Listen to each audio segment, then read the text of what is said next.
Hello, everyone. First of all, I would like to say thank you for JPCert to allow us to share our findings in JSAC2024. Today, we discuss a topic called ESXi, Detect the Future Attackers Playground at range -1. For those who are malware analysts, you know what I'm saying, what is range 1 and range 3. Now we talk about range -1, which is one of the operating system below the kernel of the operating system. So thank you for this morning's ESXi analyst to introduce this man. His picture was taken in the year of his publishing the research.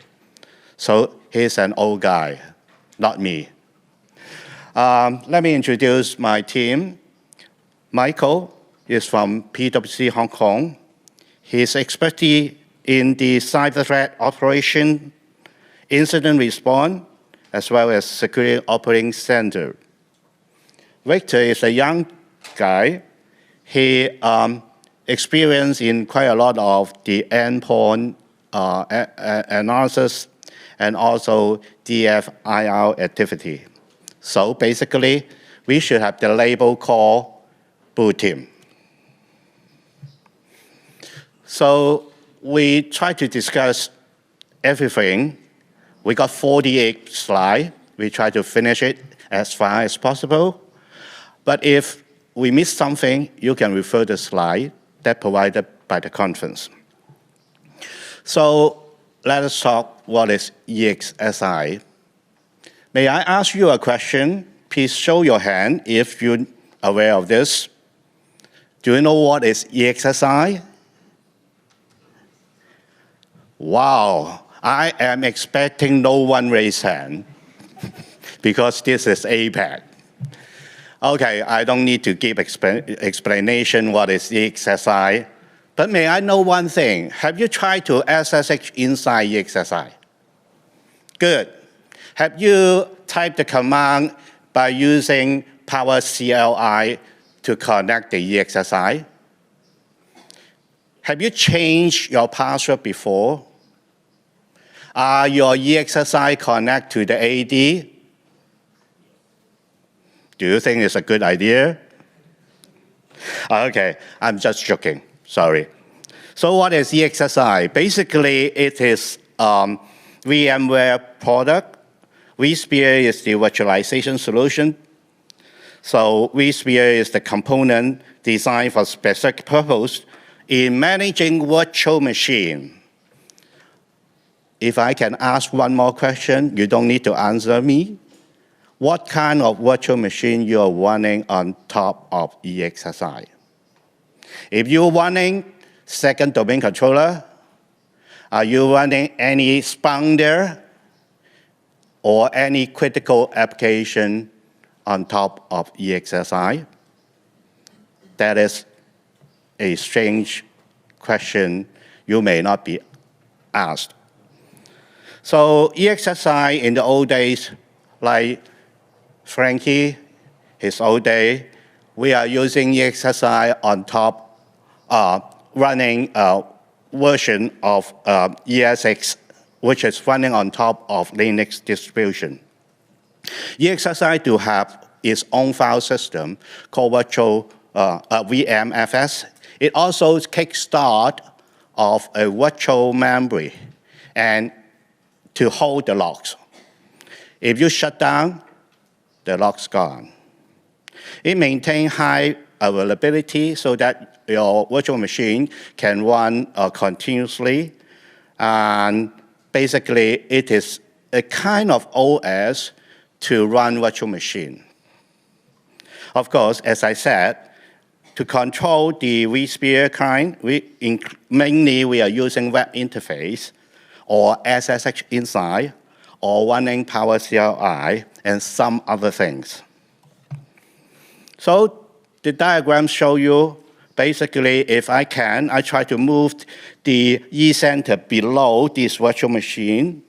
It is type 1 hypervisor, which is running on the hardware directly, bare metal machine. And as I said, VM kernel is the major part of the kernel running to control the virtual machine. Before we study this product, we have been told ESXi is a Linux. We have been told ESXi is a BC box. What is BC box? Utility. You type ls, you type whatever, that's that. I am supposed I can type the same command in ESXi if I log in as SSH. But situation is not simple like that. So we think that if we are running critical server on top of ESXi, it will be a lucrative target by the attacker. By one of the major findings by main Indian publisher report talking about A0acker's, A0acker's, okay, doesn't mean any country, but APT. So they exploit the 0-day. If you put ESXi or vSphere in front of the internet, you are having high risk. So that 0-day can come in, they can do some other thing. You heard about the ransomware, try to encrypt not only Windows system, Linux system, also ESXi. So you may heard about the ransomware case, and you will see a Python web shell in the slide. And one thing you need to be aware, this is, even though it's written in Chinese, doesn't mean anything about that. The actual Python script is pointing to the local host. That means not the IP address like that. That is 127.0.0.1. You may ask a question, why it only parking to the local host? So maybe our team member will show you the reason later on. And also, whenever you want to upgrade or enhance the capability of ESXi, you need to install one thing we call the VIB. If I don't mix up, should be vSphere installation bundle. Then Mandiant finds some people can package their own version of VIB and trick their administrator to load the VIB. That means you can run, with VIB, you can run additional software, program, server inside ESXi. Okay, basically, I gave the first part of the talk. We have the idea that ESXi is secure because the vendor told us it is secure. Why you worry about that? We don't have a lot of 0-day. Okay, basically, we are secure. And then they take in perspective, their design is magic. We call the security through obscurity. When I find the picture right here, I am so happy. Attacker can be kicked away. But on another side, I'm a defender. I don't know what this box is. I also being kicked out by ESXi in the first day when I researched this application. So try to remember one thing first. Don't put your ESXi facing the internet. We have no knowledge of ESXi before our research. But we know that not even one of the famous EDR owned by the same vendor cannot run on ESXi.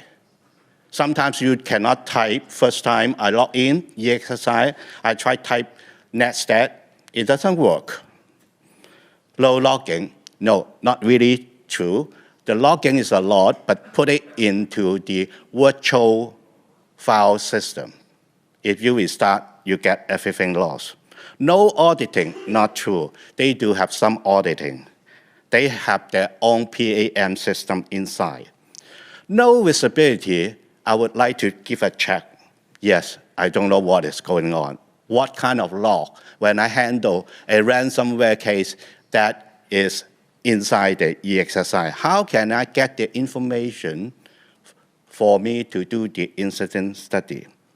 No risk, I let you design.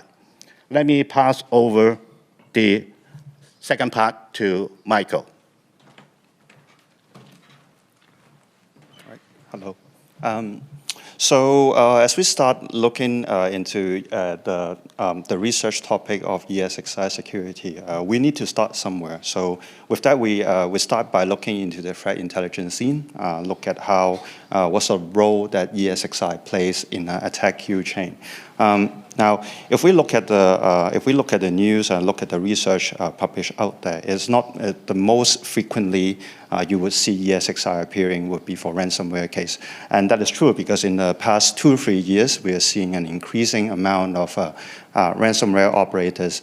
They have added ransomware for ESXi in the arsenal. And they strategically place the ransomware to kill off the victims' ESXi infrastructure in an attempt to perform extortion. Now, what we want to also point out is that in the past 1 year or so, we are also seeing additional state-sponsored threat actors also targeting ESXi, but for different reasons. Because from what we understand, these threat actors are going into the ESXi as part of pivoting into the guest operating system, which a lot of us are actually hosting our applications or our infrastructure on those ESXi systems. The other thing we want to also talk about is that ESXi has strategic value when we talk about a cyber queue chain. Now, there are a number of ways which we interact from based on our study. Is that most obviously is that ESXi, for those of you who have done similar research, will see that there are ESXi system hosted, exposed to the internet. And there are people who target these systems are actually selling them from the initial access brokers discussion forum. And then there are the other strategic value about this is that when we are performing, when we're doing incident response, we see our victims actually getting the ESXi access. The threat actor actually steal the password from, for example, in the form of a browser password extraction. And in some other cases, the password is just there lying on your share folder as password.txt. In some cases, some of the automation scripts which are lying around.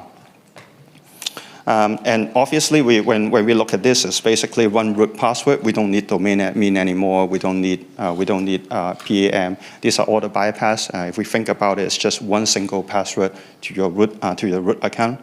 We don't have to go through the tedious process of disabling EDR, performing lateral movement, evading defenses. It's just one single password, which allows us to go into ESXi and take over the entire infrastructure. No matter how good your defenses are on top of that, the ESXi password is the only thing you need to take over the infrastructure.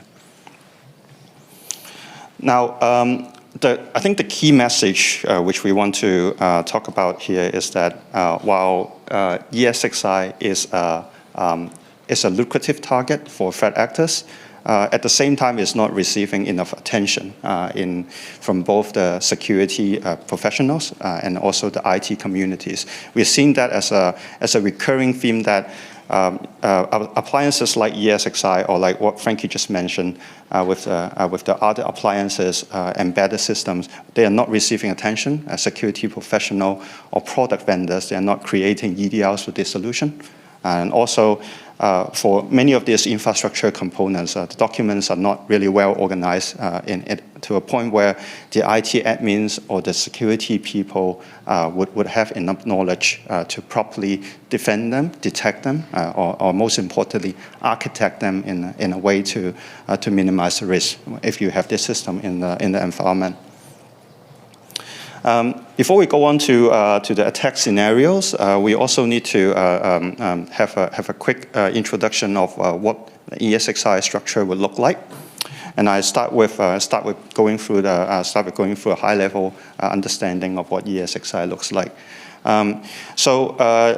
ESXi, for those of you who know, is actually a Type 1 hypervisor. So it's designed to run directly on bare metal. And this is achieved by having what we call VM kernel, which is doing all the hardware abstraction. So we talk about memory allocation, scheduling, so on and so forth. These are all the functionalities of the VM kernel.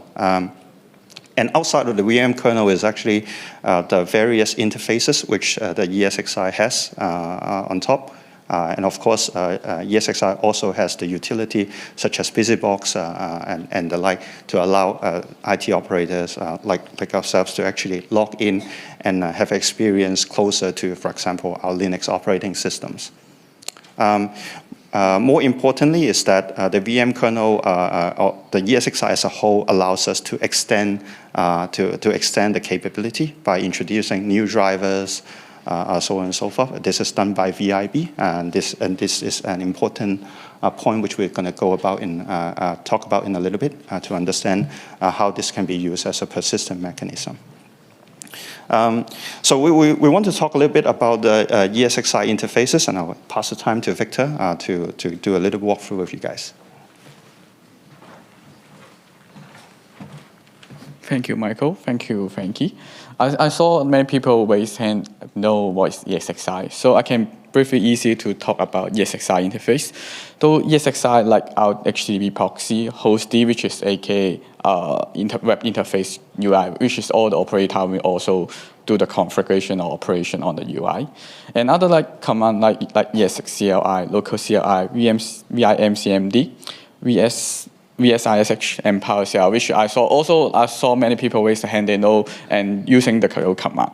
So I will more about the interface and the demo on the presentation.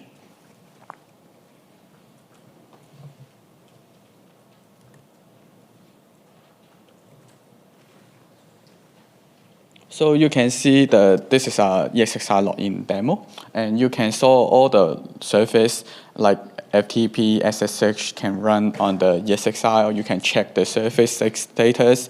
You can check is that on. You can directly on off those operation.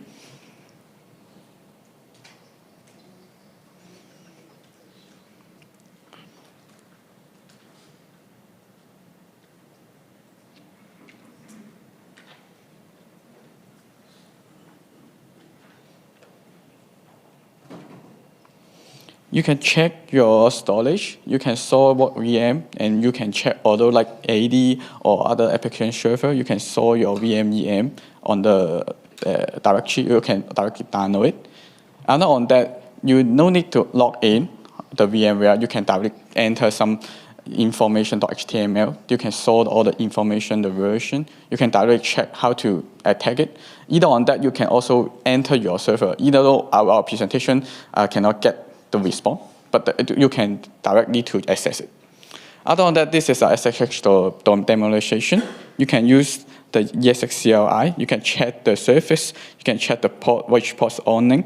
You can use, as you can see, we are using our HTTP proxy for the operation. Other than that, you can store the endpoint.configuration. Using endpoint configuration, you can saw what service is running, using what port, and using the allow and the status on the operation. You can saw your application server. You may can't know how to connect the server, but you can use the ESXCLI to check the connection server like 8008 and what kind of service, what kind of binary using on the server. You can saw vm2.py, which is a Python, on that server and listening on the port. You directly access the file. You can saw the HTTP proxy or using the post. So we can doing the like post service. Other on that, we are a famous shell script, which is a famous shell script for your attack.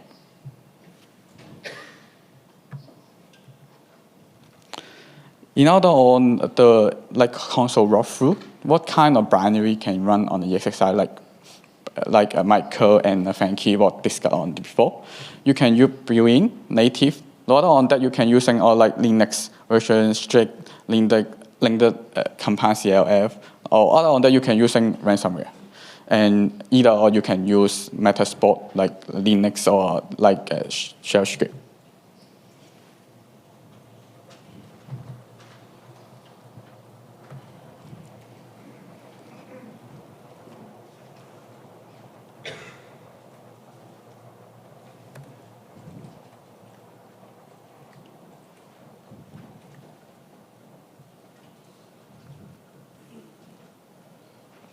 This is another demo for the demo 2. You can saw all the surface and all your the port are on. You can check the Python, which is Python is able using on the ESXi. And you can saw Python the version, you can saw Python the script. You either on that you can check what is the Python beyond on the binary is py.vaml. Out in the spin, you can search about on the information. And you can saw with some like pointing to the BC box.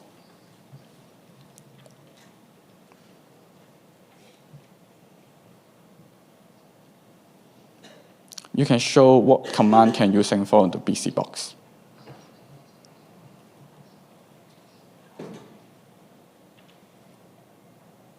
This is our demonstration version on the ESXi using the system version get. You also can using ESXi to check and monitoring the connection IP, your connection the port. It's different on ESXi, which is also a command called local CLI. Local CLI also can check the software acceptable get. You can sort the version, which means that all the server you may install or input the ESXi, you can be run like any other binary and the Python version. There's also a command called vimcmd.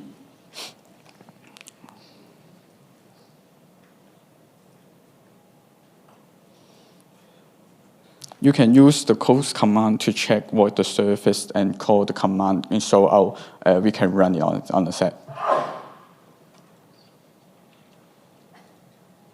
You can see which configuration on VFSX we can solve the command and help you to do another configuration.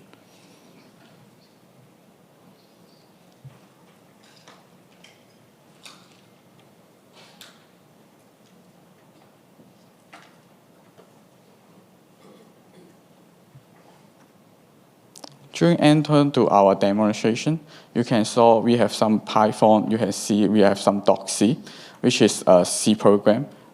ESXi is able to run some Python, some programming on in order to use the VM tool.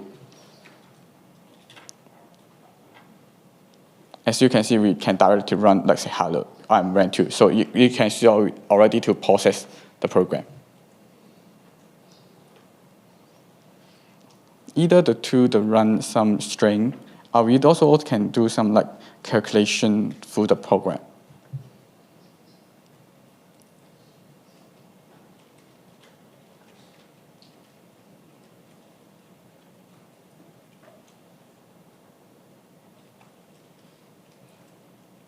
So ESXi can run either like docc, like Python. This is not just like render showing they can run any other software or other program.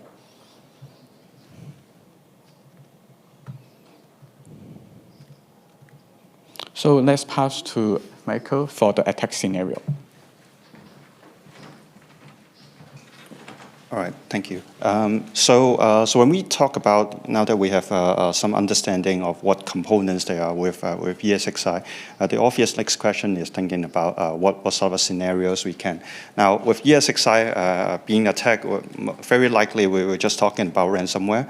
But given equipped with the knowledge that we are actually having things like compiling your own binaries, even having different building blocks, we can actually we can actually see that there are possibilities of other sort of attack scenarios. With that, while we may not be able to exhaustively go through every scenario, we want to group them together and consolidate them into different stages of the attack queue chain. Yeah, so we're going to start by talking a little bit about initial access. So when you talk about initial access, there really are two categories. One is basically dealing with credentials. So for some of you exposing your ESXi to the internet, 99% is going to be being brute force. And in the other scenario where typically your IT vendor help you set up a ESXi, the IT vendor is going to share that password with other customer of that IT vendor. So these are so as other victims are being compromised, the same password is gonna be affecting you because they don't really care about resetting your credentials. The next one is going to be about the exploitation of vulnerabilities. This is not just for ESXi, but also for things like VMware Horizon and also the other appliances out there by the other product vendors. Now we talked about just now that BCBox is the utility in ESXi that gives you what we call Linux or Unix-like experience.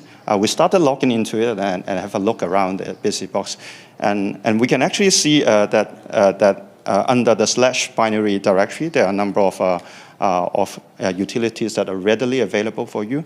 And for those of you who understand the term living off the land techniques, this scene is going to make you happy because as we can see, we have tried some POCs and experiment with using Netcat and MakeFIFO to actually create a backdoor. For others like myself who like scripting, Python is there for you free of charge with any license you have, so you can build your own malware with Python. The next thing we want to look at is how we can actually bring our binaries into ESXi. Turns out it's really easy. It's pretty straightforward. You can just compile it. You just generate a Meterpreter revert shell, directly load it on it. It would run just fine. And for your own binaries, you can all you need to do is to statically link the libraries that your binary is going to need. And this is true for all the ransomware samples, if not all of them, that we could capture from the internet. So this is how ransomware operators create the binaries for your ESXi. Now, with ESXi execution, the thing we also want to do is to think about previous escalation.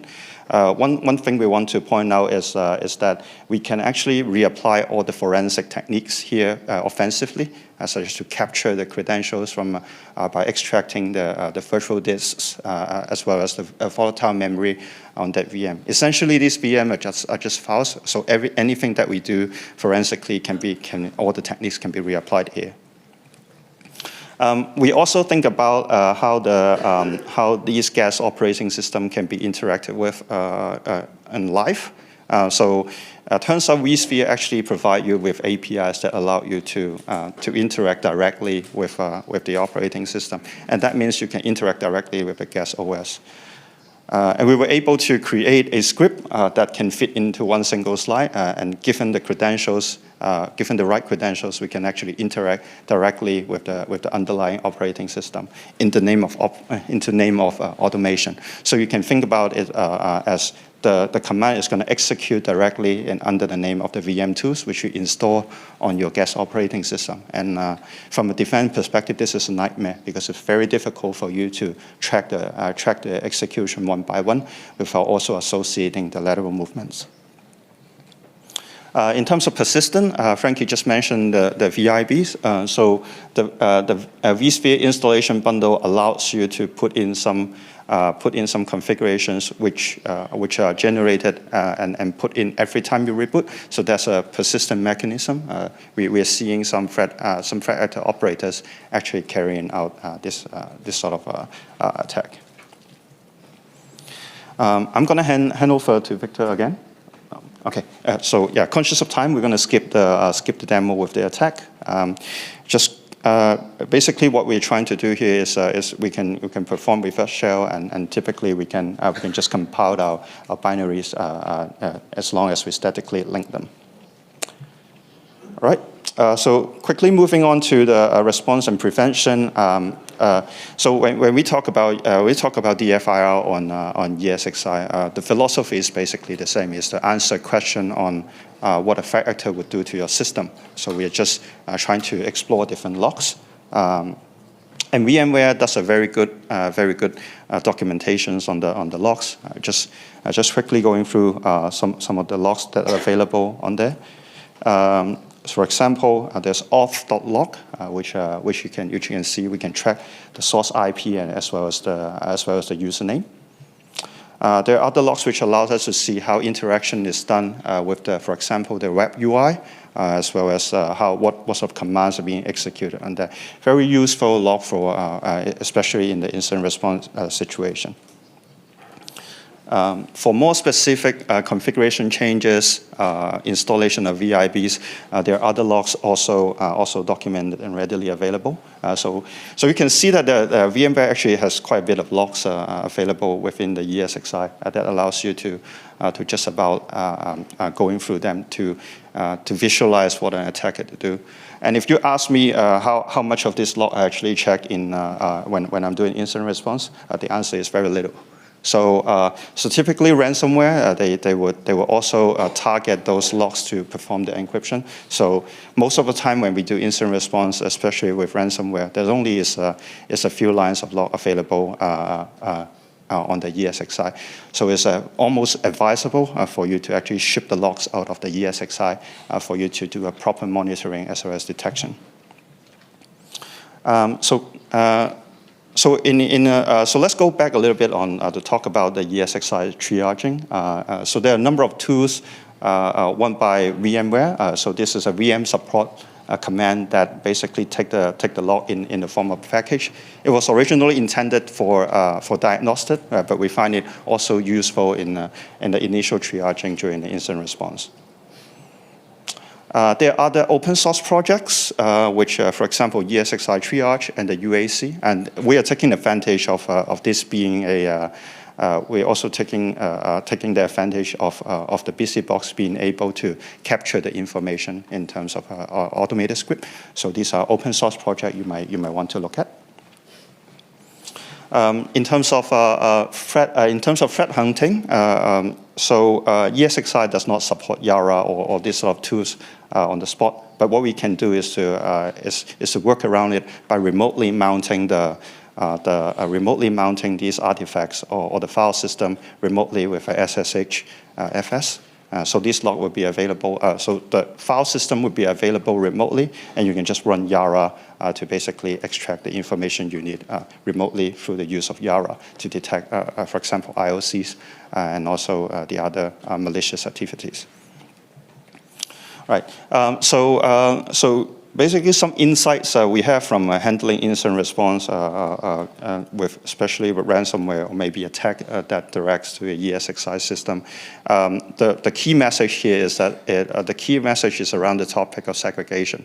So in order for you to protect the ESXi properly, because of the limited information or the limited capability for you to how to act onto to put some enforcement in protecting the ESXi.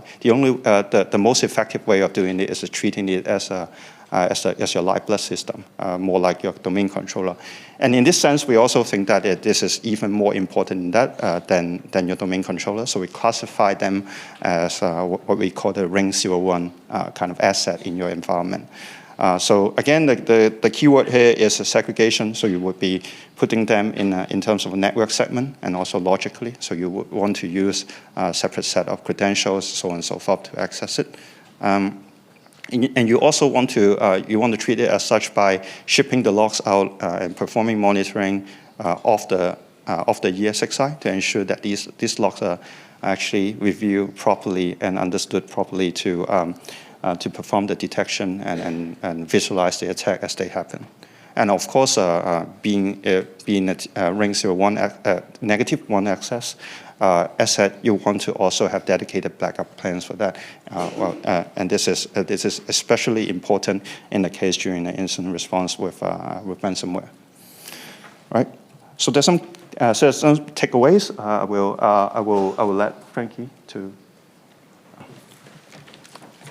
Sorry, we over time, but just want to mention one thing. You can read the slide, you can get everything.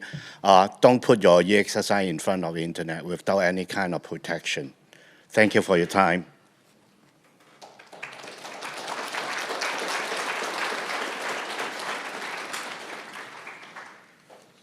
それでは質疑応答のお時間とさせていただきます。 So we're going to a Q&A session. If you have any question, please come to the microphone stand. We have an interpretation service, so you can ask questions in Japanese.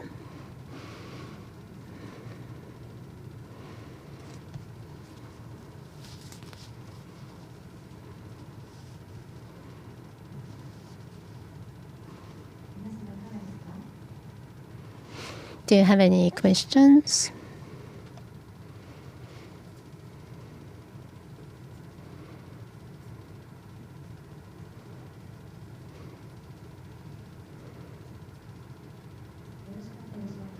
So if you don't have any questions, we can end the sessions. Gentlemen, thank you for your presentation.